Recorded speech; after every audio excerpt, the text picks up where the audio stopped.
नमस्कार दोस्तों, मैं हूं सागर और आप सभी का बहुत बहुत स्वागत है आज के अपने इस वीडियो में। आज इस वीडियो में हम बात करने वाले हैं एक्सिस बैंक के स्टॉक के बारे में, जहां पे अगर आप देखेंगे तो स्टॉक कहीं ना कहीं थोड़े दबाव के साथ कारोबार करता हुआ दिखाई दे रहा है। बिल्कुल अभी फ्लैट चलता हुआ दिखाई दे रहा है। कारोबार में 1071 रुपए के आसपास स्टॉक ट्रेड करता हुआ दिख रहा है। लेकिन कहीं ना कहीं एक्सिस बैंक से रिलेटेड एक बड़ी खबर जो है वो आती हुई दिखाई दे रही है, जो है एक स्कैम से रिलेटेड। कि कहीं ना कहीं जो एलिगेशन लगा एक्सिस बैंक पे कि मैक्स फाइनेंशियल डील पे 5100 करोड़ रुपए का जो कहीं ना कहीं है घोटाला, वो यहाँ पे होता हुआ दिखाई दे रहा है। तो अगर यहाँ पे आप देखेंगे इस खबर को, तो फॉर्मर एमपी और बीजेपी के जो लीडर रह चुके हैं सुब्रमण्यम स्वामी, उन्होंने दिल्ली हाईकोर्ट की तरफ मूव किया है और 5100 करोड़ रुपए का स्कैम का आरोप जो है वो एक्सिस बैंक पे लगाया है वाया मैक्स लाइफ इंश्योरेंस की जो डील थी उसके ऊपर।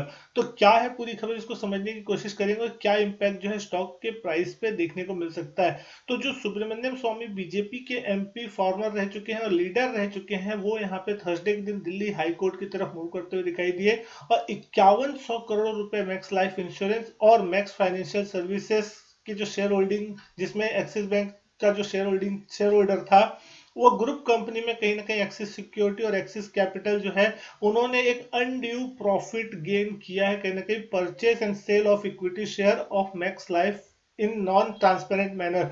तो यहाँ पे जो डील होती हुई दिखाई दी और कहीं ना कहीं जो गेन हुआ है वो नॉन ट्रांसपेरेंट रहा है कहीं ना कहीं, और जो उसमें एक इरेगुलरिटी देखने को मिली है उसके चक्कर में यहाँ पे कहीं ना कहीं एलिगेशन जो है वो लगता हुआ दिखाई दिया है। तो ये जो पूरा मामला है, अगर आप इसको यहाँ पे समझने की कोशिश करेंगे कि किस तरीके से सारी चीज होती हुई दिखाई दी, तो जो आपने सबमिट किया है यहाँ पे फॉर्मर एमपी ने हाई कोर्ट में, एक्सिस बैंक ने जो अपनी पहले स्टेक थी इस कंपनी में, उसमें 0.998% share of Max Life in March 2021 में स्टेक सेल कर दी थी। और ये जो भाव था, किसको बेचा था? एमएफएसएल और मित्सुबिशी सुमितोमो इंटरनेशनल, जिसको बेचा था ये 166 रुपए पर शेयर के भाव पे। और फिर बहुत ही short period of span of time में अगर आप देखें तो इन मार्च अप्रैल 2021 में itself Axis Bank Limited and its group entities acquired 12.002% share from MFSL at a price range of 31.51 to 32.12, यानी कि 12% के आसपास का जो शेयर है एक्सिस बैंक और उसकी ग्रुप एंटिटी ने एक्वायर किया था एमएफएसएल लिमिटेड से। और जो प्राइस रेंज थी कहीं ना कहीं वो थी 31 रुपए 51 पैसे से लेकर 32 रुपए 12 पैसे पर शेयर के बीच। यानी कि आपने देखा मार्च 21 में बेचा था 166 रुपए पर शेयर पे, और ठीक कुछ ही दिन के अंदर में ये 31-32 रुपए के भाव पे वापस 12% हिस्सा जो है वो खरीद लिया था। तो कहीं ना कहीं जो यहाँ पे इरेगुलरिटी थी कि इतनी तेजी से एक महीने के अंदर में क्या 166 से जो भाव है वो 31-32 रुपए के आसपास आ सकता है, और कहीं ना कहीं बेचा 1% हिस्सा था और वापस खरीदा 12% के आसपास का हिस्सा। तो कहीं ना कहीं इन सारी चीजों में एक अनड्यू प्रॉफिट जो है एक्सिस बैंक और उसकी कंपनी ने कमाया, ऐसा एलिगेशन लगता हुआ दिखाई दिया है। तो कहीं ना कहीं इन सारी चीजों में यह बताया जा रहा है कि आईआरडीएआई का जो डायरेक्शन है उसका सीधा सीधा उल्लंघन है, क्योंकि कहीं ना कहीं जो नॉर्म्स होते हैं उसमें ये सारी चीजें ट्रांसपेरेंट मैनर में होनी चाहिए, और यहाँ पे ये ट्रांसपेरेंसी फिलहाल दिखाई नहीं देती है। तो ये एक आरोप लगता हुआ दिखाई दिया, जिसका सीधा इम्पैक्ट अगर आप देखेंगे कल के दिन एक्सिस बैंक के स्टॉक में दिखने को मिला था। 2% के आसपास स्टॉक आपको टूटता हुआ दिखाई दिया था, और आज भी अगर आप देख रहे हैं तो स्टॉक में लगभग एक फ्लैट कारोबार आपको फिलहाल अभी होता हुआ दिख रहा है। वैल्यूएशन के वाइज अगर आप देख रहे हैं 3,30,000 करोड़ के आसपास का इसका मार्केट कैप देखने मिलता है। 43 रुपए 50 पैसे का ईपीएस है। 24 से 25 के प्राइस टू अर्निंग मल्टीपल पे स्टॉक ट्रेड हो, तो कहीं ना कहीं थोड़ा हायर साइड में देखने मिल रहा है। प्राइस टू बुक भी देखेंगे तो 2.55 की प्राइस टू बुक है, जो कहीं ना कहीं पहले 1.7 1.8 की रेंज में रहती थी, 2 के नीचे। वो अब थोड़ी प्रीमियम पे आपको यहाँ पे आती हुई दिखाई दे रही है। लेकिन चार्ट्स पे देखें कौन सा इंपॉर्टेंट लेवल जो है वो होता हुआ दिखा। बात करें अगर निफ्टी बैंक निफ्टी में, तो कहीं ना कहीं एक आउट परफॉर्मेंस रहा है पिछले साल 2 साल में। अगर आप देखें तो एक्सिस बैंक के स्टॉक में बहुत ही जबरदस्त गेन जो है वो दिखाया है। अभी अगर पिछले 1-2 महीने से अगर आप बात करें, दिसंबर पूरा महीना और जनवरी के महीने में, तो ये स्टॉक एक रेंज में रहा है। 1140 1150 का एक हाई लगाया था, उसके बाद यहाँ पे एक थोड़ा करेक्शन देखने को जरूर मिला था, लेकिन 1040 के आसपास 1030 1040 की रेंज में स्टॉक ने डबल सपोर्ट लिया और वहीं से कहीं ना कहीं बाउंस देखने मिला था। हालांकि कल इस न्यूज के दम पर आपको स्टॉक में 2% के आसपास तक का करेक्शन देखने को मिला।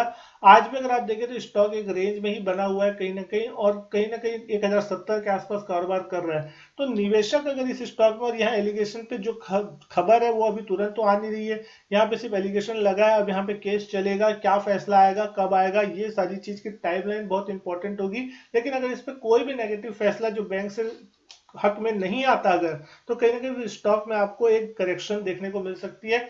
अब ये सारी चीजें कैसे पैन आउट होगी, ये सारी चीजें समय के हिसाब से देखने को मिलेगी। लेकिन निवेशकों को यहाँ पे अभी शॉर्ट पीरियड ऑफ टाइम में अगर आप बात करें, या जो ट्रेडर्स है उनके लिए कौन सा इंपॉर्टेंट लेवल हो सकता है, तो अपसाइड में 1100 रुपए के आसपास का जो लेवल है उसको देखना, क्योंकि कल के दिन ओपन होते ही साथ यहाँ पे आपको एक सेलिंग प्रेशर देखने मिला था, तो ओपन हाई था।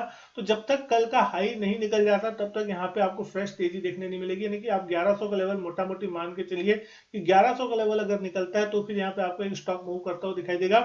और नीचे की तरफ 1030 1040 जिस रेंज में हमने देखा कि पिछले एक महीने के अंदर में एक दो बार सपोर्ट लेके वहीं से बाउंस आता हुआ दिखाई दिया है, तो वो लेवल बहुत इंपॉर्टेंट होगा। अगर वो लेवल किसी भी कारण से यहाँ पे वॉयलेट होता है तो फिर कहीं ना कहीं आपको गिरावट जो है वो गहराती हुई दिख सकती है, क्योंकि कहीं ना कहीं स्टॉक का अगर 200 ईएमए देखते हैं तो 1010 के आसपास है।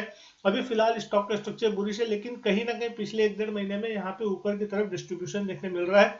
सेलिंग प्रेशर जो है वो कहीं ना कहीं ऊपरी लेवल पे आपको हावी होता हुआ दिख रहा है। हालांकि बहुत बड़ी गिरावट नहीं है, नीचे की तरफ थोड़ा सपोर्ट भी जरूर आ जाता है। तो स्टॉक एक रेंज में बना हुआ है, तो ऊपर 1100 और नीचे 1030 1040। अभी स्टॉक बिल्कुल उसकी मिड रेंज में, जिस साइड भी ब्रेकआउट या ब्रेकडाउन देगा उस साइड आपको एक डायरेक्शनल मूव देखने को मिल सकता है। तो कहीं ना कहीं नीचे की तरफ का लेवल जो 1030 1040 बहुत इंपॉर्टेंट होगा।